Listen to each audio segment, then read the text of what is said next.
Thank you. Please have a seat. I'd feel a lot more comfortable this way.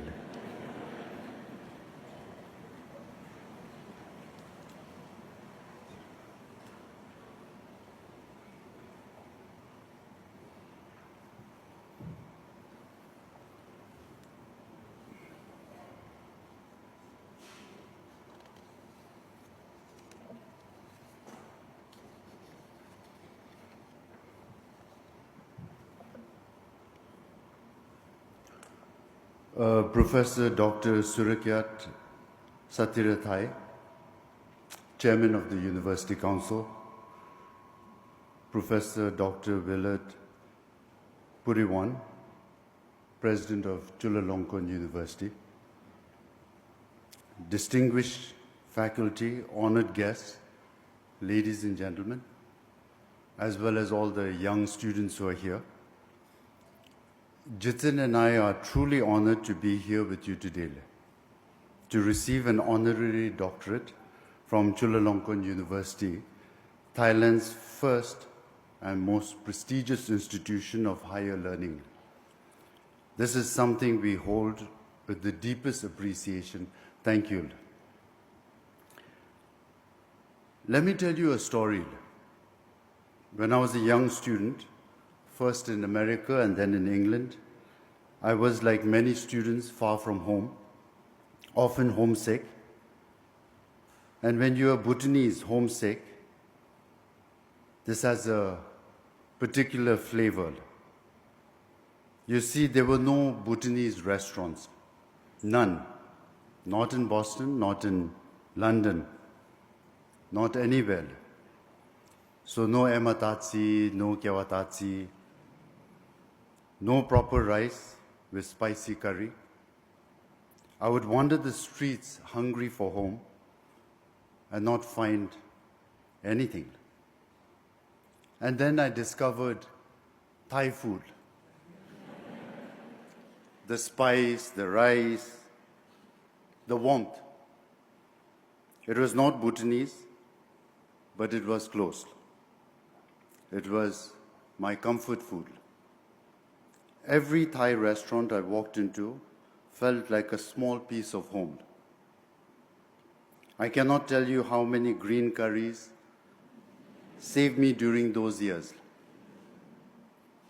Thailand fed me, quite literally, when I was far from everything I knew. So my connection to Thailand began as many great relationships often do, with food. But food was the only beginning. During my student days, we were each asked to give a short presentation about our country. When my Thai classmate stood up, she gave a presentation that stayed with me for over 2 decades. She spoke of Thailand as a Buddhist country, not only in name, but in daily practice. She described the temples across the country, the monks walking barefoot at dawn, the young men who willingly set aside time to ordain and learn the Dharma, and the women who became nuns. She spoke of how the Buddha's teachings shaped the Thai character, making Thais sincere, humble, generous, and compassionate. I was nodding along, thinking, yes, this is beautiful. This is what I felt in Thailand. And then she said, but our national sport is Muay Thai, kickboxing. The room went quiet. She smiled and asked, what does this mean? Then she answered her own question. It means that we are compassionate, but we are not weak. We are peaceful, but we are not passive. If Thailand is threatened, we will fight. We will come together, brave, selfless, and determined to protect our nation and our way of life. I've never forgotten those words, that beautiful paradox. Buddhist compassion and warrior spirit defines Thailand. And it is a combination that will serve this nation well for centuries to come. I wish to speak now about His Majesty the King Rama X and Her Majesty the Queen. His Majesty carries a weight that few can understand, to follow one of the most beloved monarchies in the world, while charting his own path of service. This is not easy. It requires strength, wisdom, and a deep commitment to the welfare of one's people. I believe His Majesty has shown all of these. I have watched His Majesty closely, the dignity with which he serves, his dedication to education, healthcare and development, his tireless work to improve the lives of ordinary Thais.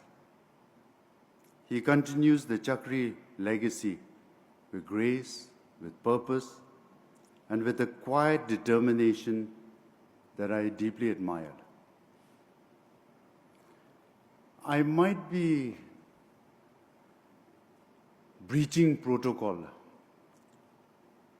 but I can't help myself but also share some intimate moments that I've had the pleasure of experiencing with their majesties.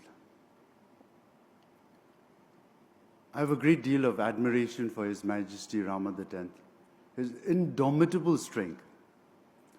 And it's only through conversation between us that it dawned upon me his love and devotion for his country and people.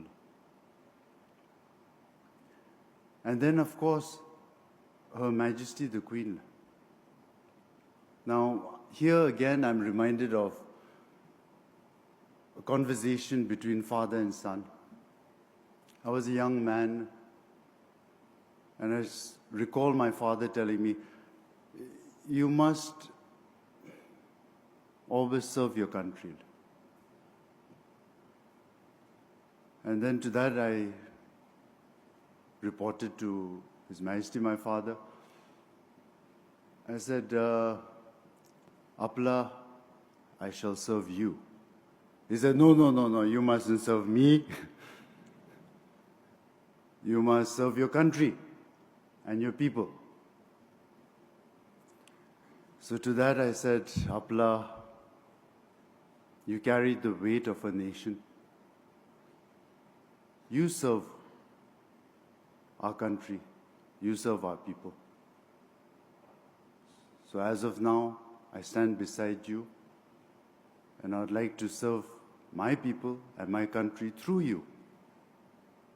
I'm a young man, there's not much I can do or think of, but I will stand right next to you and serve you with loyalty. So I see that in Her Majesty the Queen of Thailand, standing firmly beside His Majesty, serving him, and through him, her nation and her people. So again, my wife and I, we have the utmost respect for their majesties. And what an extraordinary responsibility and the indomitable strength that they showed. It's very humbling. Well, moving on. Earlier this year, their majesties made their first state visit abroad since His Majesty ascended the throne. Of all the nations in the world, large and small, near and far, His Majesty chose Bhutan. I cannot overstate what this meant to us. When we received word, Jitin and I looked at each other and felt an overwhelming sense of honor. When their majesties arrived, The joy that spread across Bhutan was unlike anything. From Paro to Thimphu, from the mountains to the valleys, every Bhutanese knew this was history. This was a statement of friendship that transcended words. So, Your Majesty, if these words should ever reach you, thank you. Thank you for choosing Bhutan. Thank you for the honor you have bestowed upon our nation. And thank you for continuing to inspire me with your example of service. When I became king, I was fortunate to have two extraordinary men to guide me. First is His Majesty, my father. He is the greatest teacher I have known, a man who taught me that a king's only purpose is to serve his people. He showed me this not through words alone, but through action. He walked to the remotest villages when there were no roads. He sat with farmers and listened. He dreamed of a nation where happiness mattered more than wealth. And then he built it.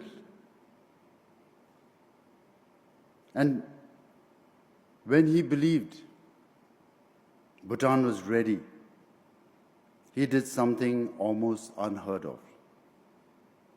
He voluntarily handed power to a democratic constitution, not because he was forced to, but because he loved his people enough to trust them with their own future. That single act taught me more about leadership than any book could ever do. The second is His Majesty Rama IX. I did not merely meet His Majesty, the King Rama IX. I had the privilege of observing him, his work, his manner, his dedication. He was called the Development King, and that title was earned. He walked rice paddies. He visited remote villages. He spoke to farmers and fishermen, not as a distant monarch, but as someone who genuinely wanted to understand their problems and solve them. His royal development projects changed millions of lives. His sufficiency economy philosophy offered the world a model for sustainable development. The United Nations recognized him for it. But what I remember most is simpler. The humility with which he carried himself, despite being one of the most revered monarchs on earth. Rama IX reigned for 70 years. 70 years of service, 70 years of putting his people first. I learned more from watching him than I can put into words. His influence on my own reign is profound, and I remain eternally grateful. To have had my father and Rama IX as my teachers, this is a blessing I carry with me every single day. Now in 2006, I visited Thailand for the Rama IX's 60th anniversary on the throne.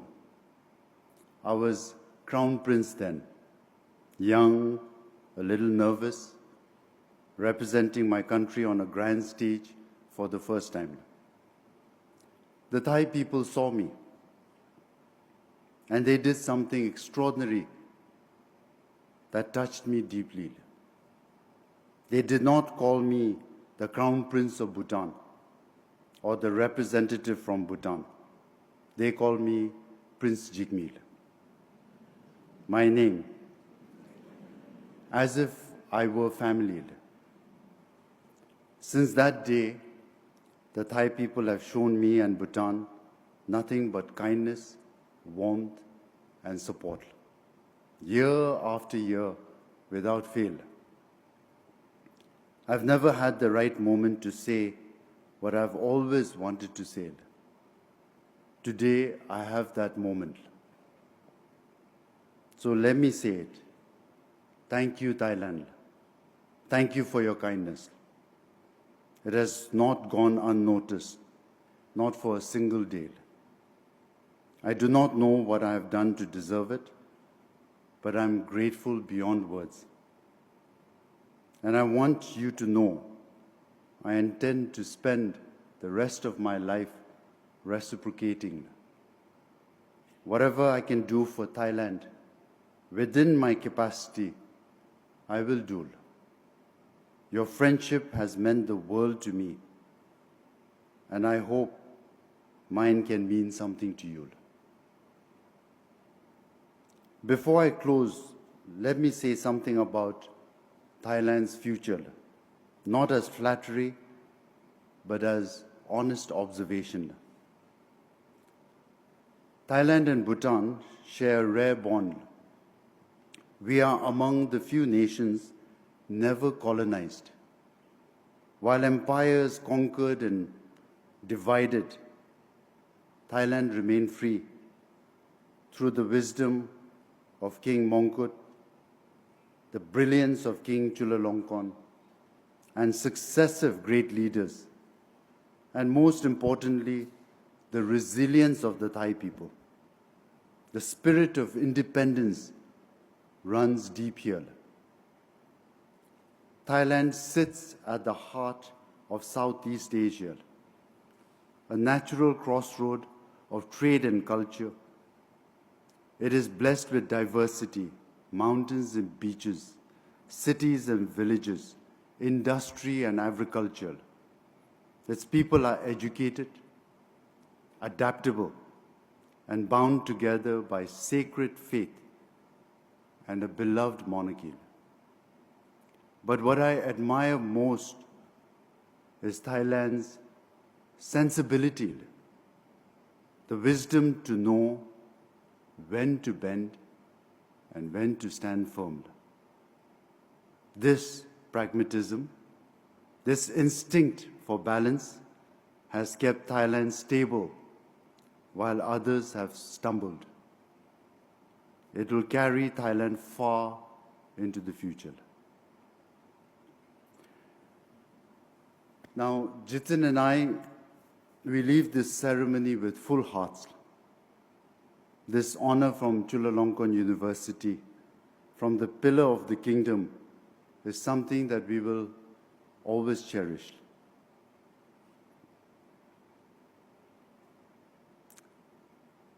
May the friendship between Thailand and Bhutan grow stronger with each passing year. May our royal families remain close, and may our peoples, united by faith, by values, and by genuine affection, continue to walk together on the path of happiness. Again, I'm so privileged to be here. I'd like to thank the university for this invaluable honor. But the reason why this moment has been very special for us is because my wife, more than anyone, knows that I've never been given the right platform, the right opportunity to express my gratitude towards their majesties and the people of Thailand. So again, I want to say from the bottom of my heart, thank you for the support that you've shown. And we will work very hard to reciprocate. Thank you. Thank you very much. Karim Chand.